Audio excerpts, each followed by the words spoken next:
Well guys, I think it's time that I come to terms with the fact that I have a very serious problem. You see, I'm what you might call a video game enthusiast. Well, duh. In other words, I've spent a lot of time playing video games. I mean, I've probably spent more time in my life playing video games than doing practically anything else. Now, you might be wondering, is this something that I look back on and regret? Nope. Nope. Nope. Nope. Nope. Nope. Nope. Nope. Nope. Nope. Nope. Are you kidding me? I mean, I've lived an exciting life. I've explored numerous castles, slayed many a dragon, and even survived the occasional zombie apocalypse. Looking back, I don't have a single regret when it comes to video games. Well, maybe just one. You see, this is my problem. Like I said, I've spent a lot of time playing video games. Unfortunately, there's just not enough time to play all the video games. There are a ton of games that I regret missing out on. It seems like every new year brings a number of new games that I just don't get around to playing. I mean, just take one look at my Steam library, it's getting ridiculous at this point. Whether the game just didn't hook me at the time or I was too busy playing something else, I could easily put together a solid list of games that I need to go back and play. And now's your chance to yell at me in the comments for possibly missing out on some of your favorite games, because I am going to list what I believe are the top 10 games that I've never played.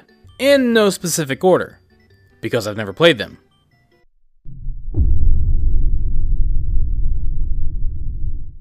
So I don't know the first thing about Doom. I mean, I've never played any of the games. I mean, as a kid, I thought that GoldenEye was the first FPS ever made.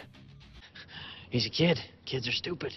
To be fair, I never played PC games as a kid. I mean, I did play a few DOS games like Super Solver and Hugo, but Doom was just never on my radar. Until I saw this game.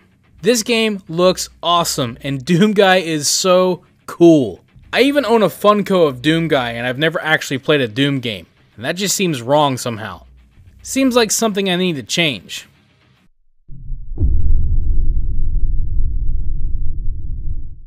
Honestly, I know a lot of people who have never played Yoshi's Island, even though it's a direct sequel to Super Mario World, which practically everyone has played. I mean, I'm pretty sure that I tried it as a kid, and I was probably like, "This isn't a Mario game." He's a kid. Kids are stupid. And I was probably annoyed by Baby Mario. I mean, can you blame me? But the truth is, everybody that I know who's ever played this game and practically half the internet swears by it. And I've watched a few people on YouTube play it, and it does look like a lot of fun. Definitely one that I need to give another try. If for no other reason than to see that amazing final boss battle.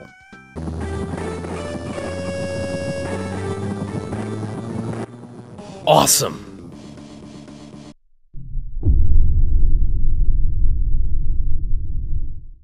It's no secret to anyone that I am a massive Zelda nerd. I mean, I've played pretty much every Zelda game that there is. But what if I told you that there are console Zelda games that I have never played? Believe it or not, I have never actually played Twilight Princess. Twilight Princess is a prime example of a game that can be ruined by its own fans. Kinda like Undertale, or Sonic the Hedgehog. Oh, that's right. I went there. You see, I was a massive fan of Wind Waker, and I got sick and tired of all the edgelords going on about how the game sucked solely because of the art style. I mean, I could enjoy dark and gritty as much as the next guy, but that does not change the fact that Wind Waker was an amazing game with a great art style. So when Twilight Princess came out, those same edgelords were practically creaming in their pants over how much they loved the game and how this was the true Zelda sequel. And at the time, that just made the game seem lame to me, so I never bothered playing it. Truth is, it's probably a really good Zelda game, and one that I shouldn't let myself miss out on because people are annoying. Also, I've never actually played Skyward Sword. That probably doesn't surprise people as much. I mean, the game has motion controls, and that just does not sound appealing at all. But somehow I feel like if I can overlook the motion controls, I might actually enjoy the game. It's probably a lot of fun. And being a Zelda fan like I am, I owe it to myself to play both of these games, and experience everything that they have to offer.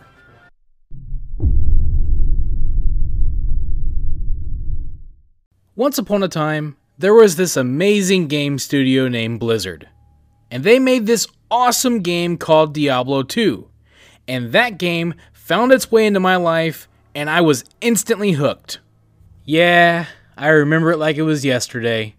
The character building, the rune hunting, the botting. Wait, what? What'd I say? Botting? No, you misunderstood me, man. I said what I meant to say was grinding. Yeah, no one ever bots, man. Oh, jeez. Well, anyway, I love Diablo 2, and I could not wait for the next Diablo game. I just knew that if Blizzard ever made another Diablo, it was going to be amazing. And then Diablo 3 came out, and, well... Times change. Honestly, I've gone back and forth a lot on Diablo 3, and what I've come to terms with is that I don't really think it's a bad game, but for me, it's just far too much of a departure from Diablo 2. Even when I was really enjoying Diablo 3, there was always a part of me that was missing Diablo 2. And so I was secretly hoping that the next Diablo iteration would bring Diablo back to its roots and make it more like Diablo 2, and well... Do you guys not have phones? Yeah, you guys all have phones. And it was at this moment that I had an epiphany. Diablo was not the ARPG for me anymore. But I also realized that there is another game that could take its place, and that game is Path of Exile. Now this game looks and feels a lot more like the kind of ARPG that I want to play. It takes character building to the next level, and the skill system is very similar to materia from Final Fantasy VII. Now that sounds freaking awesome. I have barely scratched the surface of this game, and I can already tell that I've missed out. The sheer amount of builds and playstyles is almost overwhelming. And I just know that I'm going to create loads of characters and spend countless hours trying out as many as I can. I am so glad that I found this game, and I just want to thank BlizzCon 2018 for making it happen.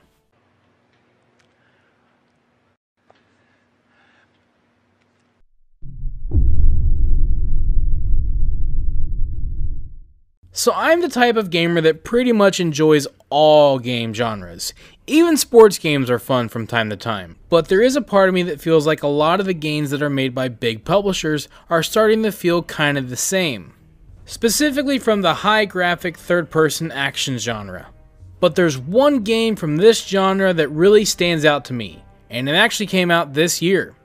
You probably already guessed which one I'm talking about. It's God of War. This is particularly intriguing because I've never actually played a God of War game. The classic God of War games looked really cool, and I know a lot of people loved them, but they never really piqued my interest. But there's something about this new one that just says, play me.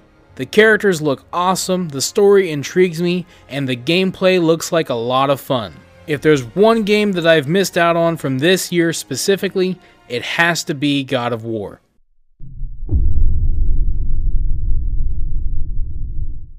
Maybe I'm just following the hype train on this one, but Spyro looks awesome.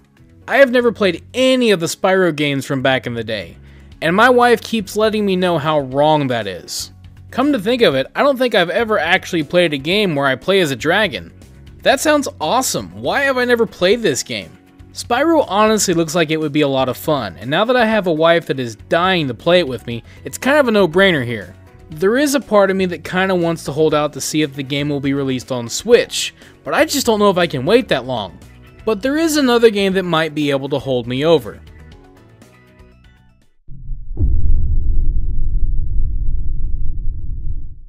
Is it just me, or are we starting to see a pattern here? God of War, Spyro the Dragon, and now Crash Bandicoot? You'd think I never owned a PlayStation before. Truth is, I've had every PlayStation. I guess I spent most of my time on them playing Final Fantasy and Metal Gear Solid. I mean, while I'm at it, I may as well give an honorable mention to Jak and Daxter and Ratchet & Clank because I've never played any of those games. But I feel like Crash Bandicoot deserves most of the attention. I mean, I would be lying if I said that I've never played Crash Bandicoot. I mean, I have played Crash several times. I've just never played it all the way through, let alone the entire trilogy. Fortunately, once again, my wife has stepped in to right this wrong, and we now own the trilogy on Switch. So now all that's left is to make some new amazing memories with my wife, and remove Crash Bandicoot from my never played list.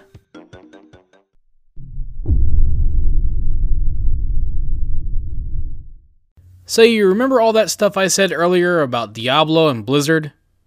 No? You weren't paying attention? Story of my life.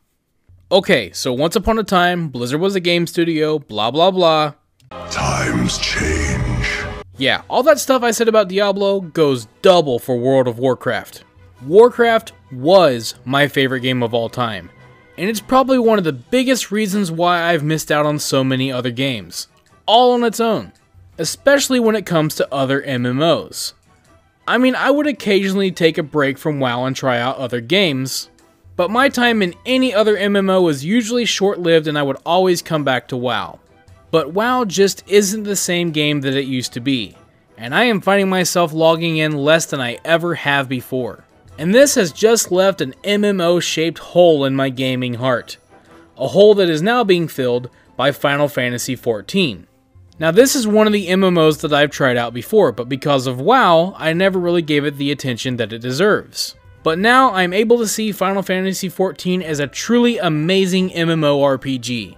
This game is so good that it was able to bring itself back from its horrible first iteration to now stand toe-to-toe with World of Warcraft. Every time I played this game, I could tell that it really did have something to offer, but now I'm sticking around long enough to really experience everything that it has to offer, and I was right. With all of the different classes in the game and the fact that my character is able to switch to any of them, I'm really feeling invested in the progression of my character. I like that there is an overall story to follow, and the fact that you actually unlock features in the game by playing through it. Now, the game does force you into dungeons in order to progress the story, and at first I really didn't like this. But now that I've done it a few times, I actually really appreciate it because it's helping me get into dungeons and overcome the weird sense of anxiety I have with grouping up with random people. And so far, I've had nothing but positive experiences with the people that I've grouped up with. The more I level up, the more I realize that I have truly missed out on an amazing video game. I can't wait to see where this game takes me and what adventures unfold. And I hope that I will make new friends in this game, just like I have in WoW. So if you just so happen to play Final Fantasy XIV, let me know in the comments below. Maybe we'll hang out in game sometime.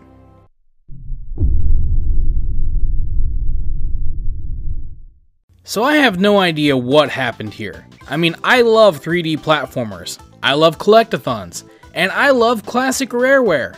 So if you were to ask me why I've never played a Banjo Kazooie game, the game that many say is the best combination of these three things? Oh. I mean, Mario 64, played it more times than I can count. Donkey Kong 64, played it to death. Banjo Kazooie? Nah, never played it. It's as if I lived in an alternate dimension where Banjo Kazooie was never made. I mean, it looks like a game that was practically tailor-made for me, and there are two of them. I said there are two of them. People are always shocked to find out that I've never played Banjo Kazooie, to the point where I kind of feel obligated. So anytime I ever think of games that I've missed out on, Banjo Kazooie is always at the top of that list. And I think that it's finally time that I change that.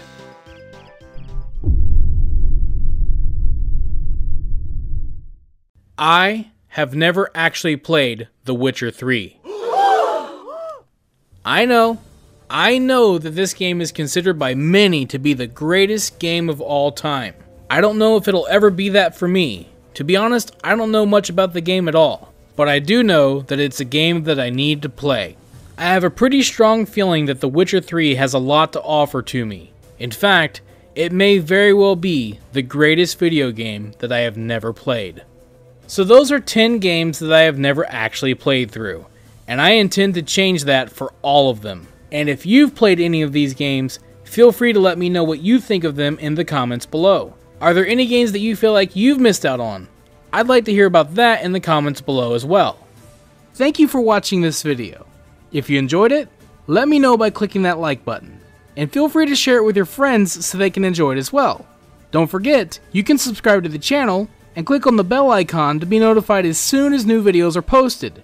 You can also follow me on Facebook and Twitter, and if you'd like, you can support this channel on Patreon. Links to all of this can be found in the description below. This is TheKephas. Until next time.